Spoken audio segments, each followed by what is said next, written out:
Yo la team, c'est Roscard, j'espère que vous allez bien. En tout cas, de mon côté, tout se passe pour le mieux. Aujourd'hui, on se retrouve pour une nouvelle vidéo où je vais vous présenter mon 11 des jeunes joueurs français à surveiller lors de l'année 2024. L'année 2023 s'étant écoulée en ayant connu de nombreux jeunes joueurs français s'étant révélés.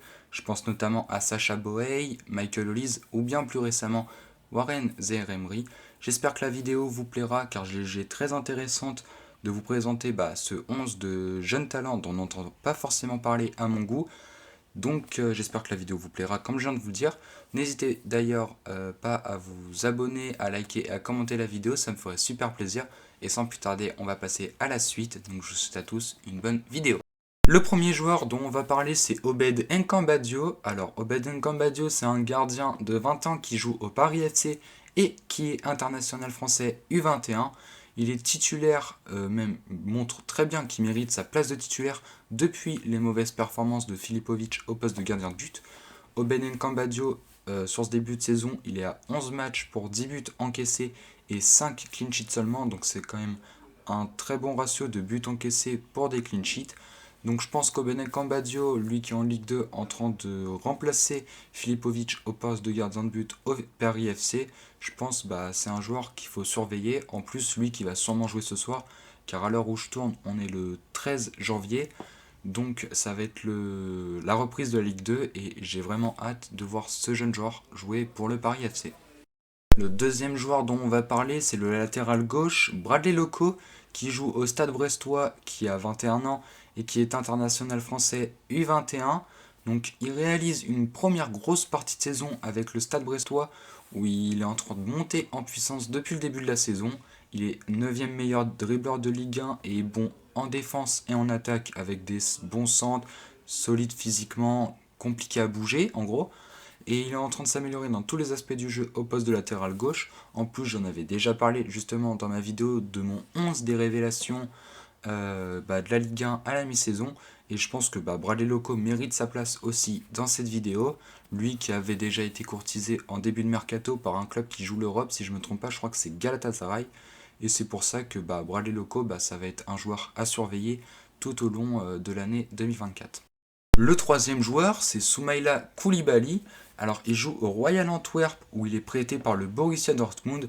Il a 20 ans et c'est un ancien international espoir. Bon, selon moi, il devrait être bientôt resélectionné, selon moi. Donc, il est titulaire dans son club qui joue la Ligue des Champions au Royal Antwerp. Bon, même si je ne me trompe pas, ils sont derniers de son club, mais il a tout de même réalisé des bonnes performances. C'est un joueur qui est bon à la relance, solide physiquement également. Et c'est pourquoi je pense qu'il mérite sa place.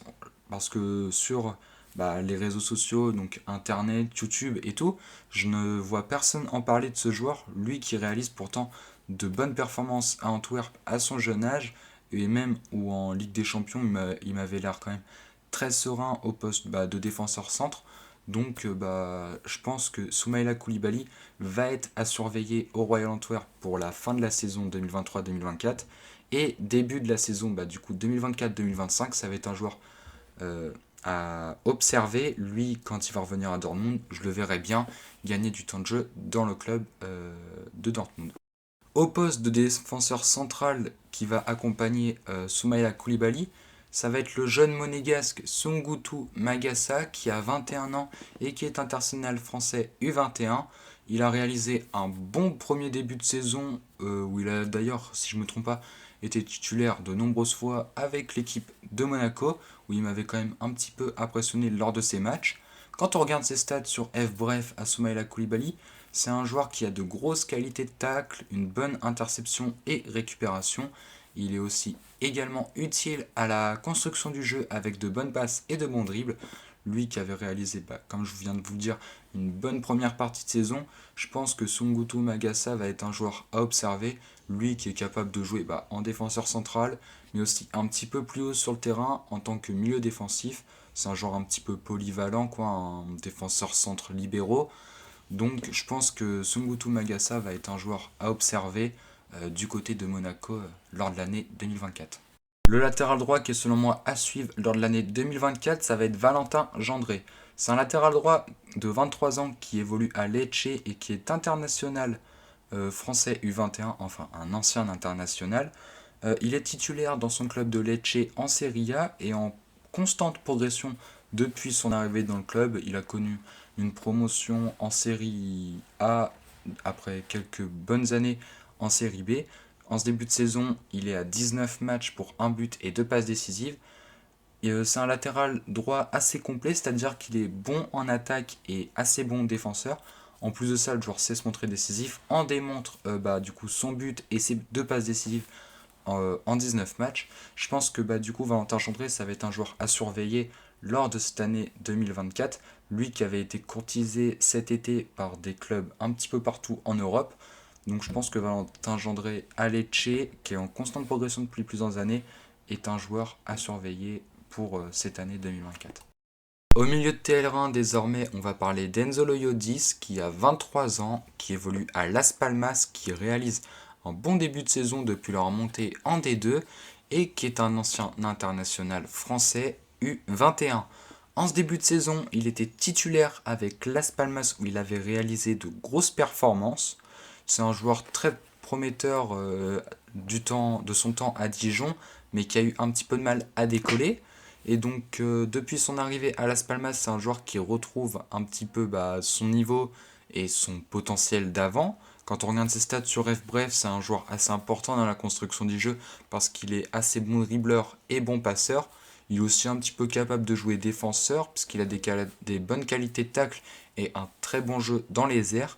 Et je pense que si Enzo Loyodis continue comme ça à progresser, ça ne me surprendrait même pas de le voir dans de grands clubs européens parce que c'est un joueur dont on n'entend pas vraiment parler d'Enzo Loyodis. Donc je pense que lui, s'il continue comme ça va être un joueur plus tard qui va tout rafler sûrement en Europe. Au milieu de terrain, pour accompagner Enzo Loyodis, on va parler de Joki Chotard. Il a 22 ans, il joue à Montpellier et c'est un ancien international français U21. C'est un joueur très important dans le milieu de Montpellier qui est en constante progression depuis le début de sa carrière. Cette saison, il a disputé quasiment tous les matchs de Montpellier. 16 matchs, 92% de minutes jouées au total du coup à Montpellier. Il a été déjà courtisé cet été par des clubs qui jouent l'Europe. Si je ne me trompe pas, le PSV Eindhoven était dessus. Avec sa constante progression depuis le début de sa carrière, et même où cette saison, il se révèle comme être un joueur très important à Montpellier. C'est pour ça que je pense que Jory Chotard est peut-être un joueur à surveiller, comparé à d'autres talents français dont on en parle beaucoup. Jory Chotard, lui, c'est un joueur dont on ne parle pas assez, par exemple, comparé à des Warren Zaïre-Emery, des Gourna-Douat, dont j'ai déjà vu en entendre parler. Je pense que là, Jory Chotard mérite totalement qu'on en parle dans cette vidéo et d'être un joueur à surveiller pour l'année 2024. Au poste de milieu offensif, c'est Jean-Matteo Baoya qui a 18 ans, il évolue à Angers, c'est un joueur international français U19. En ce début de saison, c'est 18 matchs pour 5 buts et 2 passes décisives et seulement, et je dis bien seulement, 40% de minutes jouées et déjà décisives. 7 goal assists en 18 matchs et 40% de minutes jouées. Je pense que pas besoin d'en dire plus. C'est le deuxième meilleur buteur à Angers et l'un de leurs meilleurs passeurs. Donc je pense quand même à 18 ans, en ayant si peu de temps de jeu, savoir se montrer autant décisif, c'est un joueur très prometteur. Et je dis bien que pour l'année 2024, ça va être un joueur à observer. Et même pour les années suivantes, je le verrais bien déjà aller être courtisé en fin de saison par des clubs qui jouent le haut de tableau en Ligue 1, voire même des clubs qui jouent le haut de tableau un petit peu partout en Europe. C'est pourquoi je pense que Jean-Matteo Baoya va être vraiment un joueur à observer. Au poste d'ailier gauche, on va s'attaquer à Dylan Bakwa, qui a 21 ans, qui joue à Strasbourg, et qui est un ancien international français U17. Il n'a plus été sélectionné depuis dans les équipes de France Espoir. Il n'a pas été trop utilisé par Patrick Vieira en ce début de saison, mais quand il rentrait, on voyait vraiment qu'il nous montrait son talent et son niveau. Donc il a créé pas mal d'occasions avec Strasbourg, notamment par sa bonne qualité de dribble, sa vitesse, ses passes, et notamment de bonnes frappes, mais à chaque fois c'était souvent repoussé par le gardien. J'ai pas trouvé d'autres meilleurs joueurs, j'ai même pas eu assez d'arguments pour Dylan Bakwa parce que c'est au poste d'ailier gauche, il n'y avait pas assez de joueurs. Mais quand j'ai trouvé Dylan Bakwa, du coup c'était un joueur assez prometteur à Bordeaux l'année dernière.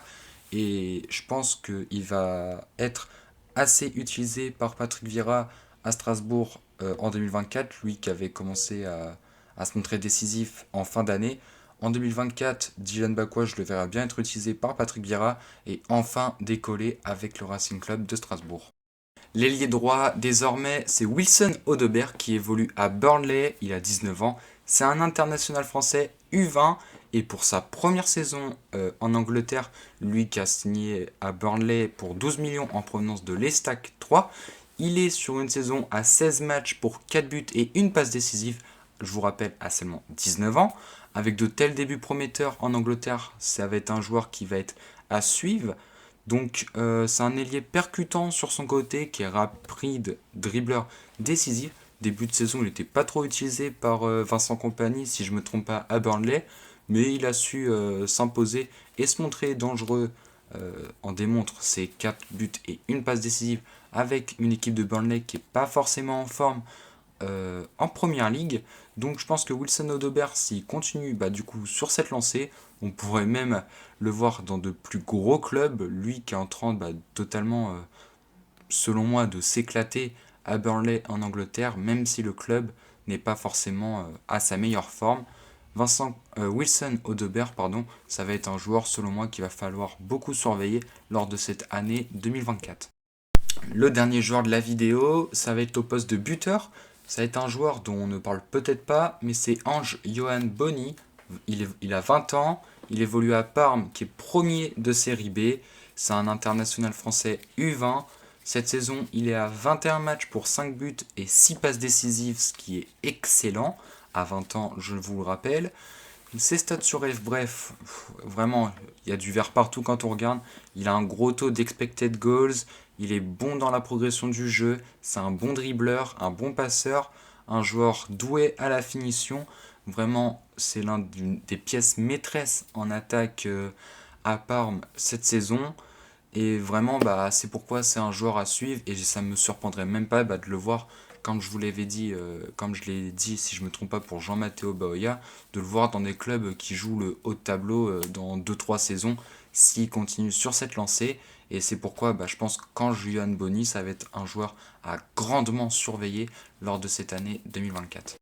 Et voilà l'équipe, la vidéo est terminée, j'espère qu'elle vous aura plu. En tout cas, moi j'ai pris un petit peu de plaisir à la tourner, même à l'écrire. Donc j'espère qu'elle vous aura plu, je vous invite à vous abonner, à liker, à commenter la vidéo, ça me ferait super plaisir. Et maintenant je vous dis à la prochaine, les amis, c'était Roscart, ciao!